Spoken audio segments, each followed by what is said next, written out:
वैसे तो अक्सर त्रिदेवों का नाम लेने के क्रम में ब्रह्मा, विष्णु और महेश बोला जाता है, लेकिन सबसे बड़ा सवाल ये है कि सभी मंदिरों के भगवान होते हैं और आपको हर जगह देखने को मिल जाते हैं, पर भगवान ब्रह्मा जी के मंदिर आपको विरले ही देखने को मिलते हैं, जबकि भगवान के विभिन्न रूपों में शिव, विष्णु, दुर्गा, गणेश और अन्य देवताओं की पूजा आम लोगों में व्यापक रूप से प्रचलित है, लेकिन शायद ही आपने कभी ब्रह्मा जी के मंदिर देखे होंगे। बहरहाल इसका जवाब हमें पौराणिक कथाओं में मिल सकता है, लेकिन पौराणिक कथाओं में कई तरह के सिद्धांत और कहानियों को भी बतलाया गया है। हिंदू पौराणिक कथाओं में संपूर्ण सृष्टि का रचनाकार ब्रह्मा जी को ही कहा जाता है, जिन्होंने अपने ही शरीर से देवताओं, राक्षसों, पुरुषों और इस धरती पर मौजूद सारे प्राणियों को बनाया है। ऐसा माना जाता है कि ब्रह्मा जी के 4 सर हैं, जिन्हें 4 वेदों के प्रतीक के तौर पर देखा जाता है, लेकिन क्या आप जानते हैं कि शुरू में उनके 5 सिर थे, जिनमें से एक सिर को भगवान शिव ने क्रोध में आकर काट दिया था। एक सिद्धांत यह भी मानता है कि इंसान अक्सर उन्हीं देवी देवताओं की पूजा करते हैं जो आमतौर पर एक योद्धा होते हैं। शास्त्रानुसार कहा जाता है कि ब्रह्मा जी ने सर्जन के दौरान एक बेहद ही सुंदर महिला को बनाया था। हालांकि उनकी यह रचना इतनी सुंदर थी कि वे उनकी सुंदरता पे खुद ही मुग्ध हो गए और ब्रह्मा उसे अपनाने की कोशिश करने लगे। ब्रह्मा जी ने अपने द्वारा उत्पन्न शतरूपा के प्रति आकृष्ट हो गए और उन्हें टकटकी बांधकर निहारने लगे। शतरूपा ने ब्रह्मा की दृष्टि से बचने की हर कोशिश की, किंतु वह असफल रही। कहा तो ये भी जाता है कि शतरूपा में हजारों जानवरों में बदल जाने की शक्ति थी और उन्होंने ब्रह्मा जी से बचने के लिए ऐसा किया भी, लेकिन ब्रह्मा जी ने जानवर रूप में भी उन्हें परेशान करना नहीं छोड़ा। इसके अलावा ब्रह्मा जी की नज़र से बचने के लिए शतरूपा ऊपर की ओर देखने लगी तो ब्रह्मा जी ने उनका एक सर ऊपर की ओर विकसित कर दिया, जिससे शतरूपा की हर कोशिश नाकाम हो गई। भगवान शिव ब्रह्मा जी की इस हरकत को देख रहे थे।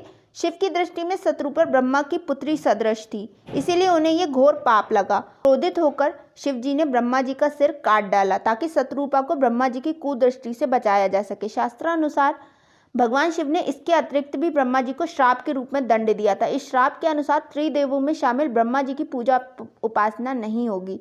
इसीलिए आप देखते हैं कि आज भी शिव और विष्णु पूजा का व्यापक चलन है, लेकिन ब्रह्मा जी को उपेक्षित रखा जाता है। धर्म के बुनियादी सिद्धांतों के अनुसार लोलुपता, वासना, लालच आदि की इच्छाओं को मोक्ष प्राप्ति का अवरोधक तत्व बताया गया है। इस तरह का काम करके ब्रह्मा जी ने पूरे मानव जाति के समक्ष एक अनैतिक उदाहरण पेश किया था, जिसके कारण उन्हें ये श्राप मिला।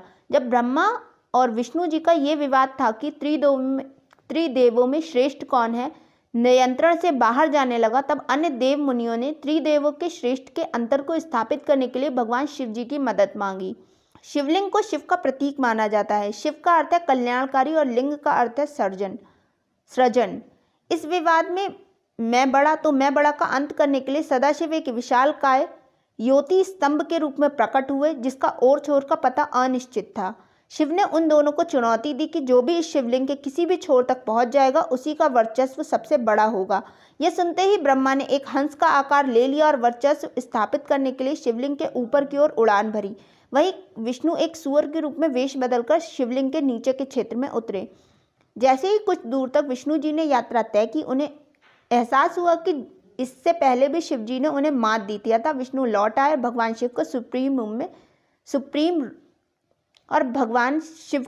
सुप्रीम स्वरूप में स्वीकार कर लिया। वहीं ब्रह्मा जी ने रास्ते में ऊपर की तरफ बढ़ते समय केतकी फूल से मुलाकात की और केतकी को यह बोलने के लिए मनाया कि वह शिव जी को जाकर बताए कि ब्रह्मा जी ने शिवलिंग के सबसे ऊपरी छोर तक पहुंच गए हैं। शास्त्रानुसार ब्रह्मा जी की बात मानकर केतकी के फूल ने भगवान शिव से झूठ बोला, जिसका पता शिव जी को लग गया और इसके बाद भगवान शिव ने क्रोधित होकर ब्रह्मा जी को श्राप दिया कि उनकी इस पृथ्वी पर कहीं भी पूजा नहीं की जाएगी और केतकी का फूल किसी भी धार्मिक अनुष्ठान में पूजा के लिए इस्तेमाल नहीं किया जाएगा। तो दोस्तों, इसी श्राप के कारण ब्रह्मा जी की पूजा बहुत ही कम देखी जाती है और इसी वजह से भगवान शिव ने भगवान ब्रह्मा जी का 5वां सर काट दिया था। तो दोस्तों, आपको कैसी लगी हमें कमेंट सेक्शन में कमेंट करके ज़रूर बताइएगा। अगर आपको ये वीडियो पसंद आई हो तो इसे लाइक और शेयर ज़रूर करें। अगर आप ऐसी ही वीडियोस भविष्य में भी चाहते हैं तो हमारे चैनल को सब्सक्राइब करना ना भूलें। वीडियो में अंत तक जुड़े रहने के लिए आपका बहुत बहुत धन्यवाद।